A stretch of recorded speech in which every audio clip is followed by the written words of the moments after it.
I genuinely want to know what the hell is happening in the Premier League right now. Liverpool is top of the league with a commendable 56 points. And that's about all that's normal here.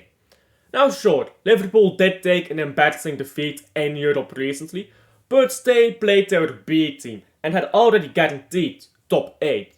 So who really cares about that? What I'm more worried about is what's happening below them. Like Arsenal. Lovely Arsenal. Their fans are always explaining something. Arsenal fans may not like this, but the fact is that they have consistently dropped points by picking up deserved red cards. That is showing a clear disciplinary problem at the club. Their consistency has also been all over the place. They beat Crystal Palace 5-1 in the league, then lose 2-0 to Newcastle at home in the League Cup semi-final. And they go out of the FA Cup to Man United on penalties again at home. Man United is set in 12th. Games where Arsenal does win are more often than not close, hard-fought results. They're really not good enough to be in a title race. And yet, they are second. So how are they second? Because third place, Nottingham Forest... Wait, did I read that right? Yes. Nottingham Forest, currently in third in the Premier League, is even more inconsistent, losing 5-0 to Bournemouth, and then winning 7-0 to Brighton in consecutive games. I mean, what the fuck are those results? That is back-to-back games. That is like me in my FIFA career mode, when I think it's too easy, so I turn up the difficulty. And then I get absolutely destroyed by the AI. So I turn the difficulty back down because I'm a little pussy. All jokes aside, however, this Forest team has done great so far in the Premier League. It is questionable whether they have the required depth to go on in the Premier League and finish top 4th. But they have shown a great amount of fight. And they won't be the first mid-table team to have a good season. So all credit to them where it's due, right? Now as for the reigning champions, Man City, they started the season off great, with 4 wins on the spin and a draw to Arsenal. They remained unbeaten until matchday 10. Then they lost to Bournemouth at the Vitality Stadium. The Vitality Stadium this season has been a fortress, with Bournemouth taking down big teams like their Zaïwu on a quick scope. So it's not that big of a deal, because after this defeat, Man City bounced straight back and won a whole 1 game in 12? Yeah, that is what reigning champions are made of. Despite the fact that a lot of people seem to pinpoint things on Rodri's injury, I don't really agree with that. Whilst Rodri is obviously instrumental for Man City, he's not the only 6 they have. Kovacic is a solid number 6. He's not world class, but he is solid. It is the fact that they have an old midfield around that. Kovacic can no longer run as efficiently as he once did. He's getting old.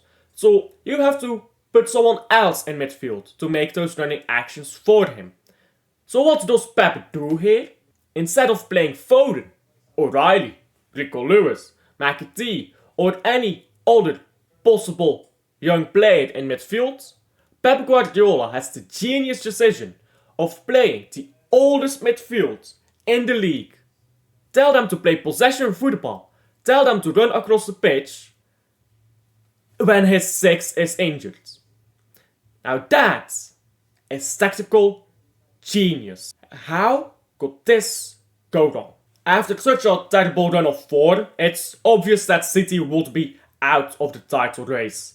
Yet somehow they still find themselves 4th. How, you may ask? Read the title, dumbass. Newcastle and Chelsea have both dropped off in form. Chelsea currently has 1 win in 7. Wait, how are these teams top 5? They lost to Ipswich? Right, so as I was saying, Chelsea and Newcastle both have had their moments this season, but runs like the current one of Chelsea has allowed Man City to sneak back into fourths. The Premier League is simply looking incredibly fickle and soft at the moment. Liverpool have picked up weird draws throughout the season, and Man United and Tottenham. Oh my god. That is a landmine. If I talk about that, I'll get a lot of people angry.